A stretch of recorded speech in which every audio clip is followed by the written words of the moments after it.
আমার রব, দুনিয়ার এই আদালতে আমি হারতে রাজি আছি। আমার ব্যবসা চলে যাক, আমার সম্পত্তি অন্যরা নিয়ে নিক, আমার সম্মান ধুলোয় মিশে যাক, তাতে আমার কোনো আক্ষেপ নেই। কারণ আমি জানি এই দুনিয়ার আদালত পক্ষপাতদুষ্ট। এখানে উকিল মিথ্যা বলতে পারে, এখানে বিচারক ঘুষ নিতে পারে, এখানে সাক্ষী বানানো যায়।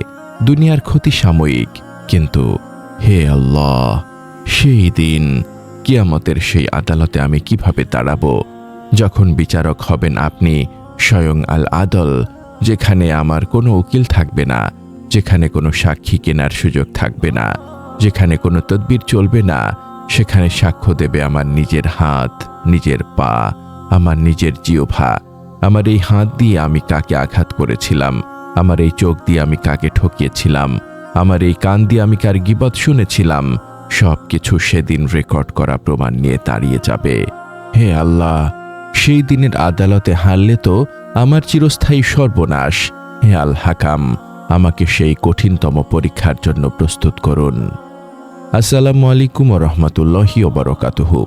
আমাদের এই প্রশান্তির আয়োজনে আপনাকে স্বাগতম। আজ আমাদের এই আধ্যাত্মিক সফরের ৮২তম পর্ব। আলহামদুলিল্লাহ, আমরা আজ কথা বলবো এমন এক অনিবার্য সত্য নিয়ে, যা দুনিয়ার সব ক্ষমতা, সব অহংকার, সব পাপকে কাঁপিয়ে দেয়। তা হলো কিয়ামতের দিনের চূড়ান্ত বিচার। আপনি যদি আমাদের এই সফরের নতুন সঙ্গী হয়ে থাকেন, তবে এই আধ্যাত্মিক যাত্রায় আমাদের সঙ্গী হয়ে থাকতে পারেন। আমরা বিশ্বাস করি প্রতিটি কথা, প্রতিটি স্মরণ হৃদয়ের মরচে পড়া দাগগুলোকে মুছে ফেলতে সাহায্য করে। আপনার ঈমানি জীবনকে আরও সমৃদ্ধ করতে চান, আমাদের ব্লগে পড়ুন অনুপ্রেরণামূলক প্রবন্ধ, শুনুন হৃদয় ছোঁয়া অডিও এবং আপনার জীবনের প্রতিটি প্রশ্নের ইসলামিক সমাধান খুঁজে নিন। আজই ভিজিট করুন আমাদের ওয়েবসাইট www.umakonth.com।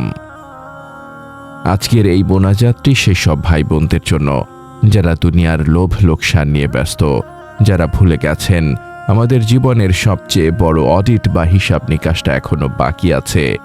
আখিরাতের আদালত কেন ভয়ঙ্কর? সাক্ষ্য দেবে নিজের শরীর। দুনিয়ার কোর্টে আমরা প্রমাণ লুকাতে পারি, কিন্তু আখিরাতের কোর্টে কোনো লুকোছাপা নেই। আল্লাহ তাআলা বলেছেন, আজ আমি তাদের মুখে তালা মেরে দেব, আর তাদের হাত আমার সাথে কথা বলবে এবং তাদের পা সাক্ষ্য দেবে যা তারা উপার্জন করত। সূরা ইয়াসিন আয়াত ৬৫। আপনার শরীরের অঙ্গ প্রত্যঙ্গগুলো যে গুনাহ করেছে তারা আপনার বিরুদ্ধে সাক্ষ্য দেবে, আপনি অস্বীকার করতে পারবেন না। সুবিচার হবে অনুপরিমাণ, আল্লাহর বিচার হবে সম্পূর্ণ নিখুঁত। আপনার আমলের পাল্লায় একটা সরিষা দানার ওজনের আমলও বাদ যাবে না। আল্লাহ বলেছেন, আর কিয়ামতের দিন আমি ন্যায় বিচারের পাল্লাসমূহ স্থাপন করব। সূরা আল আম্বিয়া আয়াত ৪৭। আপনার এক ফোঁটা চোখের পানি, আপনার এক মুহূর্তের জিকির, সবকিছুই ওজন করা হবে। হকুল ইবাদ। সবচেয়ে ভয়ঙ্কর বিষয় হলো আল্লাহ নিজের হক ক্ষমা করে দিতে পারেন, কিন্তু বান্দার হক বান্দা ক্ষমা না করলে আল্লাহ সেই হক মাফ করবেন না। আল্লাহর আদালতে সব পাওনা পরিশোধ হবে নেক আমল দিয়ে। মুফলিস হবা ট্রাজেডি। একবার রাসূলুল্লাহ সাল্লাল্লাহু আলাইহি ওয়াসাল্লাম সাহাবীদের জিজ্ঞেস করলেন, তোমরা কি জানো আসল গরিব কে? সাহাবীরা বললেন, আমাদের মধ্যে গরিব হলো সে যার কাছে কোনো দিরহাম বা দুনিয়ার কোনো সম্পদ নেই। রাসূল সাল্লাল্লাহু আলাইহি ওয়াসাল্লাম বললেন, না, আমার উম্মতের মধ্যে আসল গরিব বা মুফলিস হলো সে যে কিয়ামতের দিন নামাজ, রোজা, যাকাত, পাহাড় সমান নেক আমল নিয়ে হাজির হবে, কিন্তু সে দুনিয়াতে একজন মানুষকে গালি দিয়েছে, আরেকজনের সম্পদ মেরে খেয়েছে, আরেকজনকে পিটিয়েছে। ফলে তার সব নেকি পাওনাদারদের মাঝে বন্টন করে দেওয়া হবে। একসময় তার নেকি শেষ হয়ে যাবে, কিন্তু পাওনাদারদের পাওনা বাকি থেকে যাবে। তখন পাওনাদারদের গুনাহগুলো তার মাথায় চাপিয়ে দেওয়া হবে, আর এরপর তাকে জাহান্নামে নিক্ষেপ করা হবে। সহিহ মুসলিম 2581। সুবহানাল্লাহ। আপনি সারা জীবন কষ্ট করলেন, নামাজ পড়লেন, রোজা রাখলেন, আর এক চিমটি অহংকার, এক ফোঁটা গীবত, এক ফোঁটা জুলুমের কারণে আপনার পুরো পুঁজি শেষ। এর চেয়ে বড় দেউলিয়াত্ব আর কি হতে পারে? আখিরাতের আদালতে জেতার উপায় কি? আখিরাতের কোর্টে জেতার জন্য দুনিয়ার কোর্টে হারতে শিখুন। হকুল ইবাদ আদায় করুন, আপনি যদি কারো মনে কষ্ট দিয়ে থাকেন, কারো গীবত করে থাকেন, কারো কাছ থেকে টাকা ধার নিয়ে থাকেন, আজই তার কাছে যান, বিনয়ী হয়ে ক্ষমা চান, বলুন আমি ভুল করেছি, আমাকে মাফ করে দিন। যদি সে আপনাকে ক্ষমা করে দেয়, তবে পুলসিরাতের একটি বড় কাঁটা আজই উপড়ে গেল। যদি সে ক্ষমা না করে, তবে আপনি আল্লাহর কাছে সত্যটা বলতে পারবেন, আমি চেষ্টা করেছিলাম। দুনিয়ার সামান্য লজ্জার কাছে আখিরাতের চিরস্থায়ী লাঞ্ছনা অনেক কঠিন। নিজের গুনার ভার নিজের কাঁধে নিন। নিজের ভুলের জন্য অন্যকে দোষারোপ করবেন না। সব শয়তান করিয়েছে, সব পরিবেশের দোষ, এগুলো দুনিয়ার আদালতে চলবে, আখেরাতে নয়। বলুন আমার নফস আমাকে ধোঁকা দিয়েছে, কিন্তু আমি ভুল করেছি।